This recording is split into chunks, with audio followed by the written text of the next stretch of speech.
First, if the dome isn't already attached, put the domes over the frame, aligning the holes of the dome with the pegs on the frame. There are 5 pegs in total that need to go through the holes.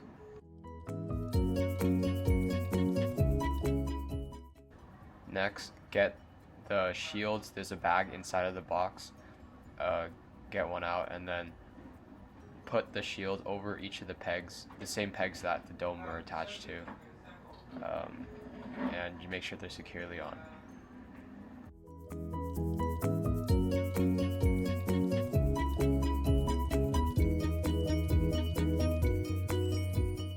Also make sure to tuck the shield and the dome under the little tab that holds the elastic band on both sides.